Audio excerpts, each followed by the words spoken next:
My female boss refused to book my flight for a $5 million deal. She insulted me. Why bring trash, lol, but I knew something she didn't. The client's CEO assessed my brother. I smiled and said, "Good luck in the meeting.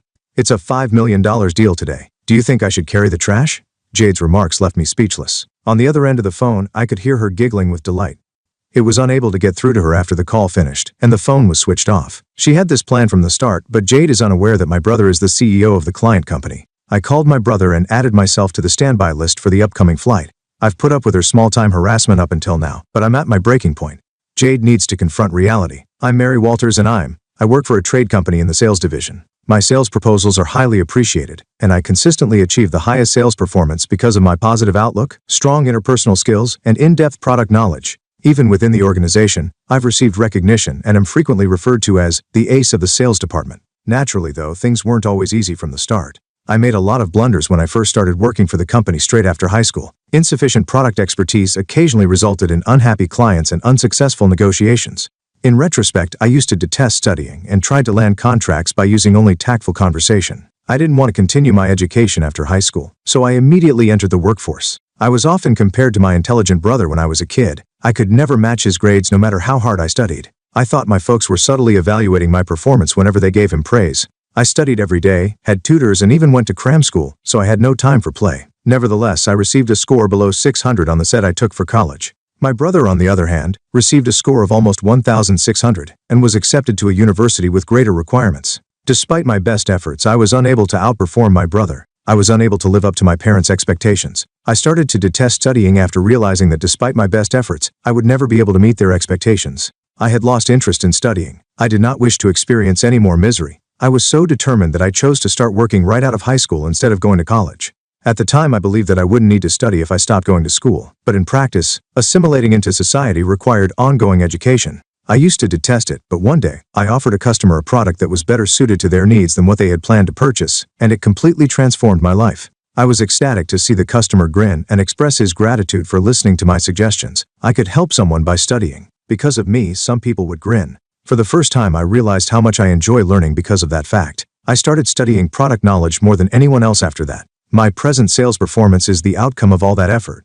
Good outcomes, meanwhile, might often draw unwelcome jealousy. I've recently attracted the attention of a problematic individual. Jade is her name. She joined our organization 6 months ago and is likewise 26 years old. She was reportedly the top salesperson in the sales division of a rival business where she previously worked. When she first joined, I was assigned to be her trainer. "Nice to meet you. I'm Mary Walters. I'll be in charge of your training, Jade. Feel free to ask me anything." "Really? You're my trainer. You seem kind of unreliable." "Are you sure this is okay?" Jade said, looking clearly dissatisfied. She seemed very confident in her abilities, almost mocking me as she looked at my face. Thinking back, I realized I had disliked Jade from this very first encounter, but work is work. Since I was assigned to train her, I had to do it properly. So I thought I was teaching her everything carefully and seriously, even including a thank you note with a shipment. "Mary, are you really using such an inefficient method? Unbelievable. This product is more popular than that one, so it's better. You should know that just by thinking logically." She kept making these kinds of condescending comments. Sure, adding a thank you note takes extra effort, and some people might just throw it away without reading it. But there are also people who appreciate it, and no one feels bad about receiving a thank you note.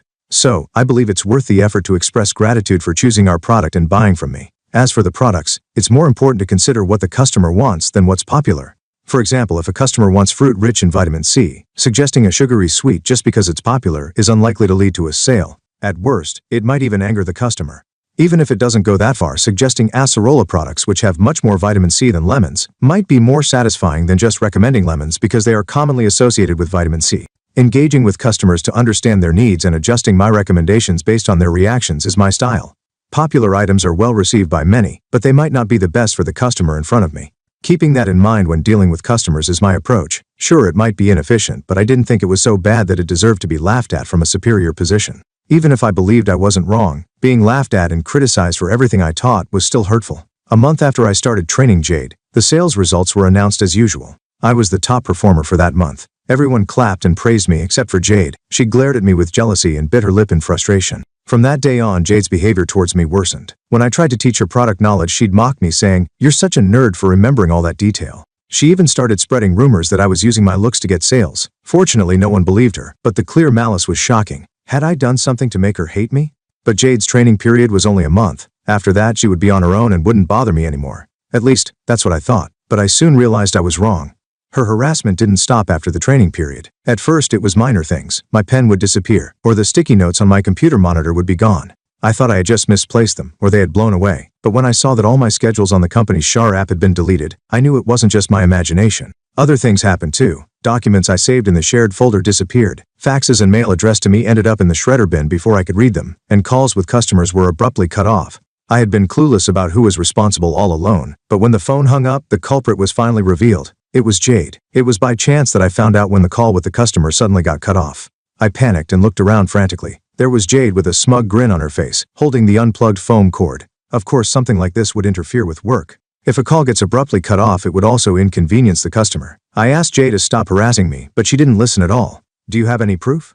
Proof that I did it. Don't accuse me without evidence, it's really annoying. You're so paranoid, she sneered at me, looking up from below with that mean smile. I saw her unplug the phone cord, but when it came to proof, I was at a loss. She laughed at my silence. See, you don't have any proof. Just because you have good results doesn't mean you can get cocky. For the trouble you've caused, I hope this will make up for it then. Jade reached into my bag, which was beside my desk. I was so shocked that I just stared in disbelief. She pulled out my wallet, took $5.20 bills from it, and tossed the wallet back to me. Thanks for the bonus. If you keep this up, you can accuse me all you want. Laughing loudly, Jade walked away, leaving me stunned. I thought this harassment was too much, so I consulted my boss. But without proof, my boss said it was hard to take action. Even if there was proof, if there's no malicious intent, it would be considered just a mistake, so he couldn't reprimand her too harshly. Still, my boss did caution Jade, though it seemed it wasn't very strict.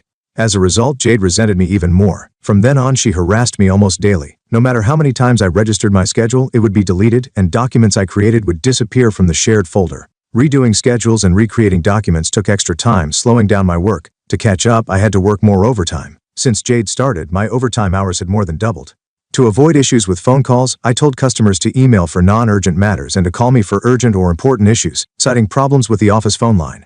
It was inconvenient for customers used to calling the office line, but it was better than having calls cut off mid-conversation. For mail and faxes that ended up in the shredder bin, I had to check the bin several times a day. It was a waste of time, but losing a customer's trust by not receiving something they sent would take far more time to fix. Building trust is hard, but losing it takes just a moment. Jade didn't seem to understand that. I've endured Jade's harassment for the past 5 months, but finally something decisive happened. It was just a few days ago.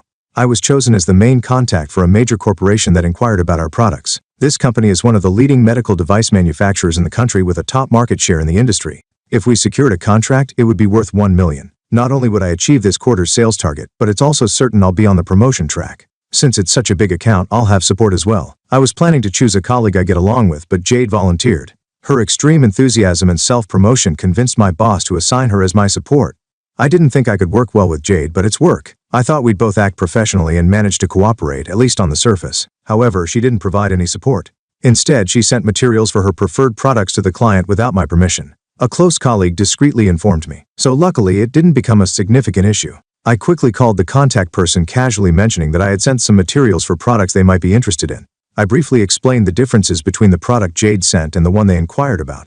And in the process, I identified the client's needs. I then arranged a detailed discussion. Thanks to my colleague, Jade's premature actions didn't cause major problems, and the contact person was receptive. On the appointment day, I introduced the products they inquired about, and based on our prior conversation, recommended other suitable products. During the discussion, I identified more of the client's latent needs and recommended products that better match their desires. This is my usual sales approach. Fortunately, the client appreciated my style, enjoying the detailed pros and cons of various products and finding the best fit for their company. We narrowed it down to 3 final candidates and agreed they'd consult with higher-ups. 2 days later, the contact person informed me they decided to order one of the products. After discussing quantities and terms, I prepared a quote and sent it to them. The quote amount was $5 million. The quote amount was $5 million.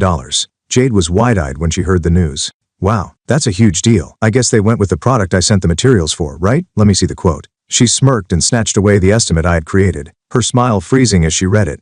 That's only natural. I thought the chosen product wasn't the one she had sent materials for. In fact, it wasn't even among the final 3 candidates. The product she promoted didn't quite meet the client's needs. It was like asking for a red vegetable and getting an orange bell pepper. Close, but not what they wanted. She sent them the materials about that kind of product. Looks like it didn't quite match their needs this time. Jade, could you book our flights? We're scheduled for a direct meeting with a client in 2 weeks. Let's go together. When I suggested that, Jade immediately broke into a grin. I thought she had finally calmed down and felt relieved. But on the day of the meeting, I was left stranded at the airport. The meeting was scheduled for 1:00 p.m. and it was a 3-hour trip each way. I planned to meet Jade directly at the airport without going to the office. The meeting time was an hour before the flight's departure, but when the agreed time came, Jade didn't show up. I was supposed to get my ticket from her before boarding.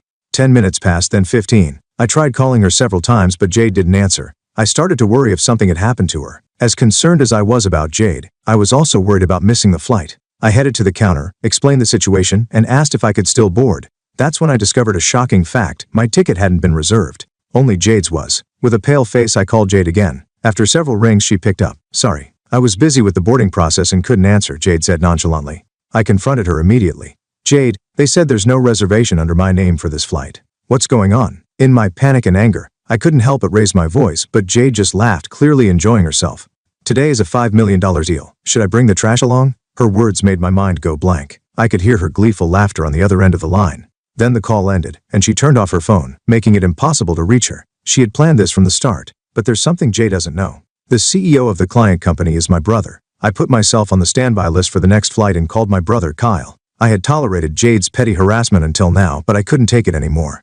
It was time for Jade to face reality. Both the next flight and the one after that were fully booked, leaving me stranded at the airport. Then finally, it was 1:00 p.m., the time of the meeting. Not even 15 minutes had passed when my phone rang. The caller ID displayed G. The call came much sooner than I'd expected. Suppressing my laughter, I answered the phone. "Hello, where are you right now?" "We're at the airport. You should know exactly where I am," I replied. "Jade, you didn't reserve my ticket." Jade was momentarily speechless. I could even hear her grinding her teeth. "Just get here quickly. The client CEO says that if you don't come, the deal is off." Jade's panicked voice echoed through the phone. In the background, I heard a familiar voice speaking with a tense tone. Jade responded, and a video call invitation appeared on my phone. My brother had likely instructed her to switch to a video call as planned. I accepted the video call. Jade's pale face appeared on the screen, green. She turned to look at me, her face growing even paler. "The CEO and the manager? Why are both of you with that trash at the airport?" Seeing Jade's confusion, I stifled my laughter. Why were the CEO and manager here? The reason was simple. I had called them. The company I work for is one of several founded by my great-grandfather. His company, which began in retail, has now evolved into a steel company group, encompassing numerous subsidiary companies. One of them is the company I work for. The current CEO of the company I work for is my father's younger brother, my uncle. My great-grandfather was a shrewd businessman who founded many companies. He built a major corporation with a wide range of businesses, including food and beverage, fashion, telecommunications, and logistics. My brother, despite growing up in this environment, didn't rely on the legacy and started his own company. In about 10 years, he climbed the top of the industry. As a child, he was often called the reincarnation of our great-grandfather. Now I understand why I could never measure up. Back to this morning, after Jade abandoned me, I called my brother, the client CEO, and my uncle, our company's CEO. Of course, I also informed my supervisor and the manager of the department. If the person in charge couldn't attend such an important meeting, it was only natural to report it. I informed my uncle before my superiors did. This deal was worth $5 million, a significant transaction for our company. When chaos ensued, my brother said, "Let's teach the fool who came without the person in charge a lesson." With that, even the CEO and the manager decided to join. Calling someone's sister trash is quite disrespectful. "My sister, this trash is the CEO's." I heard my brother's displeased voice on the phone. Jade blinked in surprise at his words. My brother glared at Jade, who kept repeating trash, but Jade, not noticing, lit up and became even more smug. "So you were favoring her because she's your sister, Kyle? That's not good for the company. Look, I've brought a new proposal. This product is much more popular than the one that trash suggested." "Enough." Jade started her sales pitch enthusiastically, but my brother's angry voice cut her off.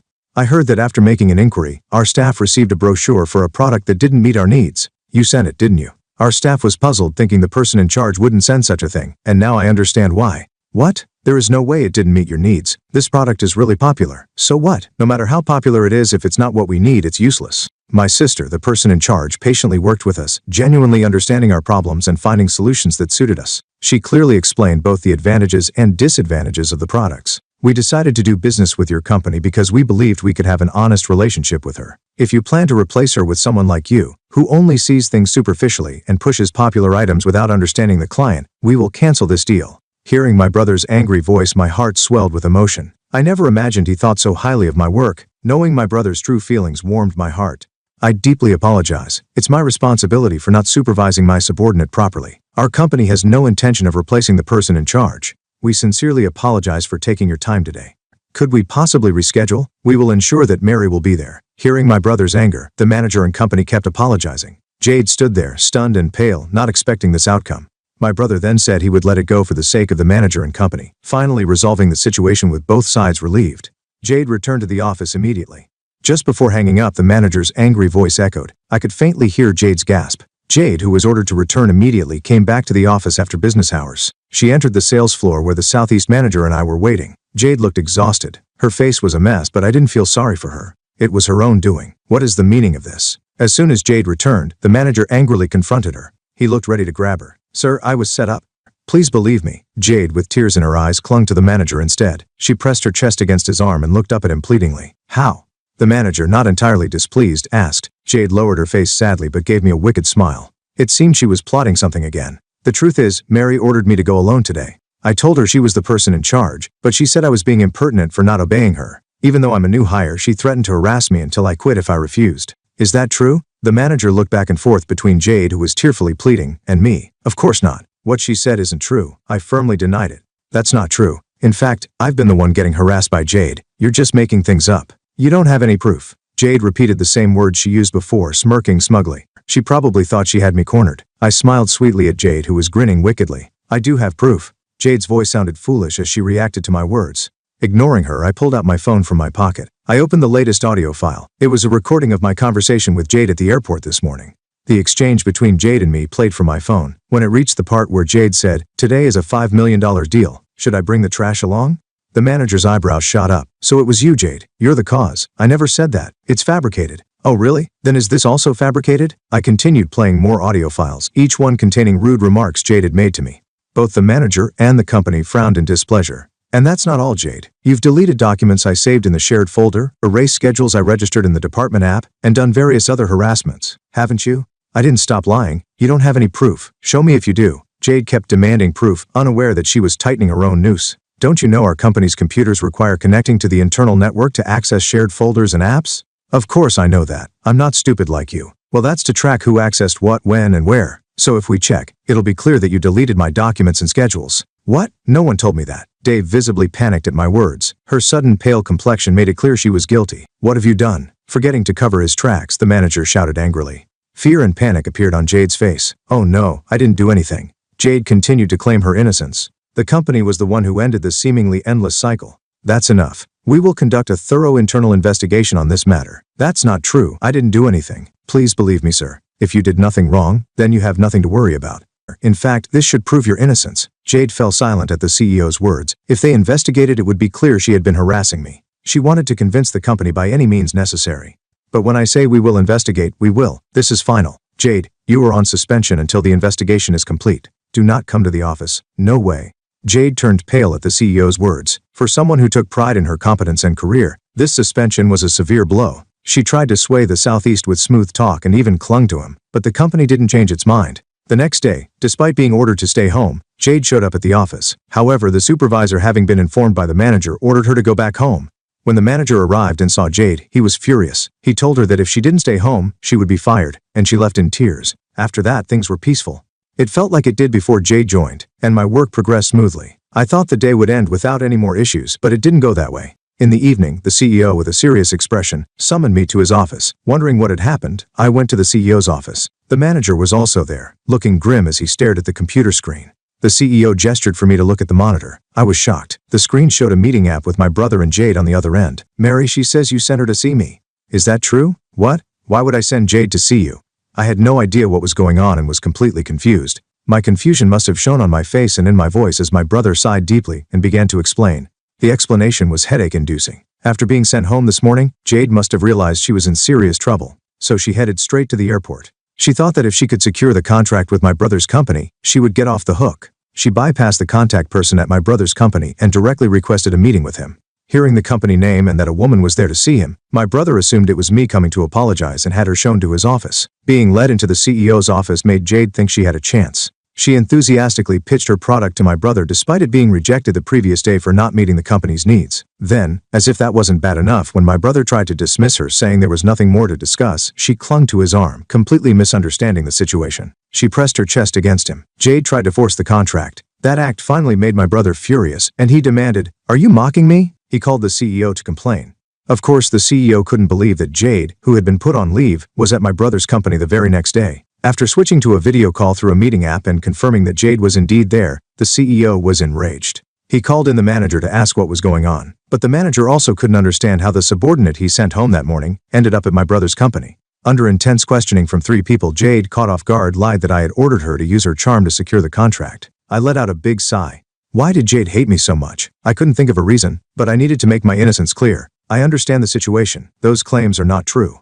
In fact, yesterday, it was agreed that he would forgive us this time for Jade's outburst out of respect for the CEO and manager. Even if an apology visit was necessary, sending the offending person alone to secure the contract is out of the question. Demanding she secure the contract, that's absurd. Doing such a thing offers no benefit to our company, only disadvantages. That's true. However, given the repeated disrespect, I cannot simply let this go. My brother's words made the CEO, manager, and me all nod in agreement. We understood his position completely. Understood. What would you like us to do, President Walters? I addressed him as the CEO, not my brother, to show I understood this was a professional matter. My brother seemed to give a slight smile. Our company cannot continue business with an individual who has repeatedly caused issues, doesn't understand the problem, and shifts blame to others. Such a person is untrustworthy both professionally and personally. Are you asking us to fire Jade? When I asked for clarification, my brother nodded slightly. Wait, please, anything but that. Jade, who had been silent, suddenly cut in, realizing she couldn't let this happen. She's audacious to delegate everything. Up to this point, her face had turned to ashen. I was wrong. I apologize. I won't call you trash or mock you again. I won't delete your files or schedules daily, shred your mail and faxes before you see them, or unplug the phone while you're on a call.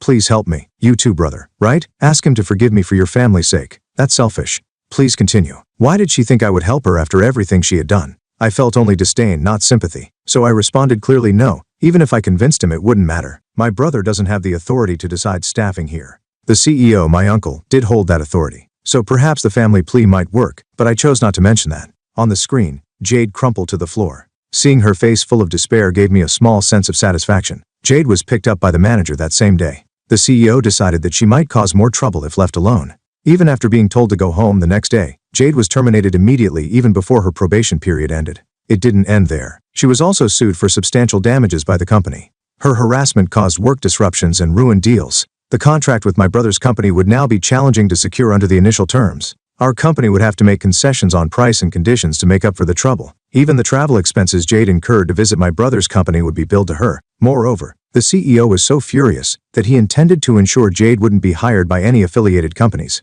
But that won't be enough. The Estelle Company Group, to which the CEO's company belongs, is a major conglomerate in various sectors, including food, fashion, telecommunications, and logistics. Finding a company in the country with no ties to Vestal would be nearly impossible. Who would want to hire someone disliked by the founder's family? Jade would likely face a tough future, paying off a significant debt without being able to find decent work. As for me, I regained peace in my life after Jade left. Having my work recognized by my brother, whom I had always felt inferior to, boosted my confidence at work. Maybe this newfound confidence was noticeable because a longtime client remarked, "You were always reliable, but lately, you seem more assured and dependable." My sales performance improved, and I was on track to achieve my best year yet. There were other positive changes as well. For the first time in a long while, I felt like visiting my family. I had avoided going home since starting my job due to my feelings of inadequacy compared to my brother. But this Thanksgiving Day, I felt like it might be nice to spend time with my parents and brother. Recent cases had made me feel that way. Would my family be pleased with my progress? Though my pace was slower than my brother's, I was still moving forward.